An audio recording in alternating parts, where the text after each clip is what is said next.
Hey Canucks fans, the Abbotsford announcement has been delayed, and let's predict what transaction we'll see first for the Canucks this offseason. I'm Canuck Clay. I'm the founder of the GLCPC, the Good Looking Canucks Positivity Club. This is my Canucks take all in one take. It's Clay's Canucks commentary for Friday, July the 9th. Subscribe now for Canucks insight that's positive, timely, and trustworthy. Thanks for all your kind greetings, either on here or on any other social media, Twitter, Facebook, Instagram. If you follow me there for our 21st wedding anniversary, had a great night. Watched In the Heights, the new movie with Gail, and then we went out for Japanese food, of course. So thanks again. What a wonderful night. And yeah, can't believe that she stuck with me for 21 years and then 11 years of dating before that. One thing we're going to have to stick with, don't you love these segues, is the Vancouver Canucks delaying the announcement of the Abbotsford team name, logo, colors, any other details they want to share. Not going to happen today as originally scheduled, July 9th, but instead they bumped it by 5 days to Wednesday, July the 14th. This doesn't sweat me, whether you say good things come to those who wait, or patience is a virtue, or whatever you want to say. Yeah, obviously they need to get going, especially if they want to get going for this September and October, be fully operational. But 5 days in the big scheme of things isn't going to hurt anyone. Just doesn't look great, right? When you make a big push towards July 9th, build up some anticipation, and then the day before have to say, actually, it's going to be July 14th. Now, hopefully everything's okay. It sounds like they're trying to finalize a couple more details. I don't know if they hit a snag or something new came up, but I'm sure we'll find out more about it on the 14th. Regardless, we're going to have to wait a few more days to get our fill of Abbotsford AHL franchise news. Of course, we've talked about a couple times here already that the rumored name is the Abbotsford Canucks because of our branding, marketing, merchandising, all those things from that standpoint. Although I know some people would like something like arrows or aviators or airplane flyers. No, I don't think anyone picked airplane flyers. And pilots is, I think, the proper name. But we'll see. But we'll see in about 5 days from now as opposed to today. The other thing I want to talk about really quickly, I want to talk about for a few minutes is there's about 5 different options that the Canucks have in terms of what kind of transactions are going to transpire in the next 2 to 3 weeks. And as I get excited about this offseason, and I think you are too. In fact, my video yesterday about buyout options was by far my most well-received video over the past 2 weeks. I think people, you knew that I was kind of really not reaching, but yeah, it wasn't the easiest to come up with content every day.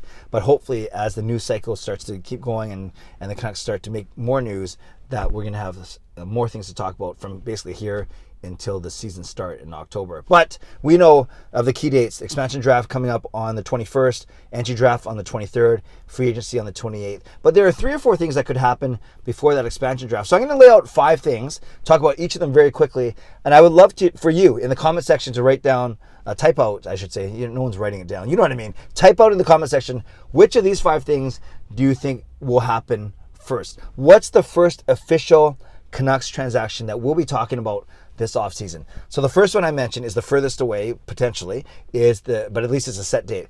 Expansion draft. July 21st, that means we have to get our protected list in by, I think, the 17th or 18th. But that's one thing that's going to happen. So let's say the first thing that could happen, or one thing that could happen first, I should say, is the expansion draft on July 21st. Another thing that could happen first is a buyout. I talked, my whole video yesterday was about a buyout. In fact, I talked about why Jake Virtanen and then Braden Holtby are the 2 best candidates. I also spoke about why it doesn't have to be announced right away, because you have all the way until July 26th or 27th, a day or 2 before free agency. So you don't have to actually announce it or do it until then. So there are merits to doing it early. There are some merits to waiting. I said, you can always plan for that money if you know that you are going to do it. And why show your hand so early? So buyout would be a second thing that could happen. A third thing that could happen would be a trade. A trade now, yes, some might say it might not make sense before the start of free agency, but we'll talk about that in a second, and the expansion draft. The fourth thing that could happen is they re-sign one of their UFAs, i.e. Sutter, Edler, or Hamonic. And the fifth thing that could happen would be re-sign one of their RFAs, especially Elise Pettersson or Quinn Hughes. So let's talk about each of these very quickly. Some of them will go even more quickly than others because I've talked about it recently. So the first one I mentioned expansion draft. That's at least a set date, July 21st. You have to set your protection list a few days before that. And we've talked about that before, that the Canucks, the only question is whether or not they are going to, who they're going to protect with their 7th forward spot. We know it's going to be Demko. We know as of now it's going to be Schmidt, Myers, and Bowie on the blue line, because you don't have to protect Hughes or Rathbone. And then up front, we know it's going to be the big four, Pettersson, Horvat, Besser, and Miller. And then likely Pearson, Tyler Mott, and then a number 7 spot, whether that's Highmore, Lind, Gadjevich, or McEwen. So there's some intrigue there. So that's the first thing that could happen, is expansion draft July 21st. Or could the Canucks, that's weird, I couldn't say that. Could the Canucks buy someone out, i.e. a Jake Virtanen and a Braden Holtby? They can do that anytime between yesterday or last night or now, all the way until July 26 or 27. Could that happen first? And I talked about that in great detail in yesterday's video. Make sure you check that out if you haven't watched it already. The third one is a trade. And in particular, I'm thinking of like a Victor Arvidsson trade from Nashville to LA, where you can leverage your relatively safe expansion draft positioning, i.e. the Canucks. Remember, I just said that they actually have, you're protecting Bowie and Highmore, for instance. You actually can afford to get another defenseman or another good forward. So can you go after a team like a Carolina, like a Winnipeg, who may be having expansion protection issues, and say, we will give you, as LA did, a 2nd round draft pick, a 3rd round draft pick for this player. And now look, team, you get a couple of assets instead of losing, i.e. a Victor Arvidsson for nothing. So the Canucks could do a trade that, in essence, they can do a trade with anyone right now, but strategically, they could do a trade to leverage their good expansion draft position. So could that happen? So that's the third option that could happen in the next little bit. The fourth option would be signing one of their UFAs. Now, this one probably doesn't make sense, because why would you do that before the expansion draft? You re-sign a Sutter, an Edler, or Hamonic. Well, I guess it sort of makes sense if it fills one of your, if you sign an Edler and Hamonic, for instance, then it pushes Madison Bowie into unprotected. If you sign, for instance, a Brandon Sutter, it would push Matthew Highmore or Cole Lind into being not protected.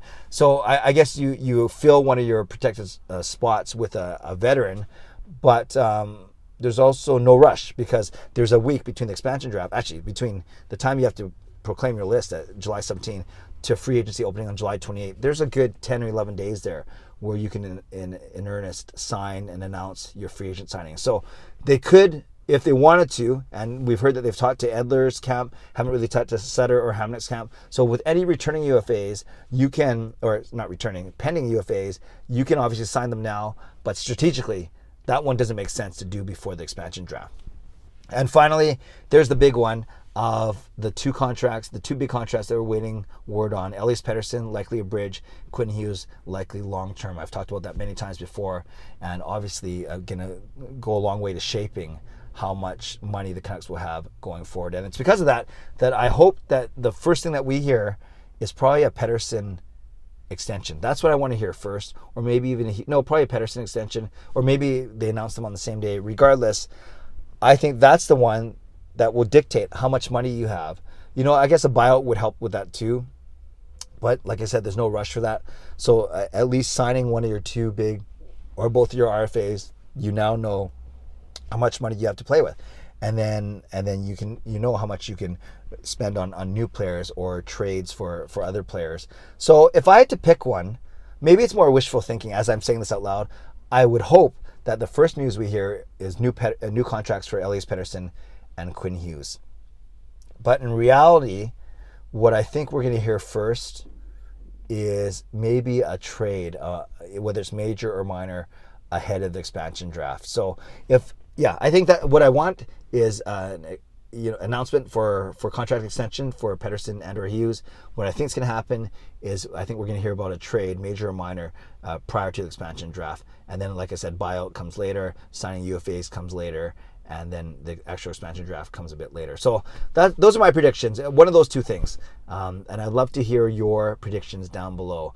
Which of the 5 things do you think will happen first? Is it the expansion draft on July 21st? Is it a buyout Is it signing one of our UFAs? Is it signing one of our RFAs? Or is it a trade? Leave a comment below. I love to read, react, and reply as always. I don't always get a chance to reply to everything by typing, but I certainly do read every single comment. And yeah, hopefully this is the start of an exciting off season. But remember, I kept saying this last year after the bubble ended, and really not a lot happened until we lost all of our UFAs. So we'll see what happens this year, and I'd love for you to be along with me for the ride. You can do that by subscribing if you'd like to, liking this video if you'd like to, and becoming a member of this channel if you'd like to. Shout out to my Hall of Fame members, Jens95, Sim Alexander, Justin Credible, Next Fan number 29, Lucas Gates, Chris Seifert, Adam Broomfield, Shea Family Channel, Jamie Sports Talk and More, Shannon Hollingworth, and Andrew Chang. Thanks for your support as always, and thanks to the support of all members of all levels. You are listed in my video descriptions. If you want to become a member of the CCC Crew, press the join button underneath this or in my videos, or on the memberships tab on my YouTube channel. Comment below what type of transaction is going to happen first for the Vancouver Canucks this offseason. Stay safe, stay healthy, take care of yourselves, and take care of each other. Have a great day. God bless, and go Canucks go.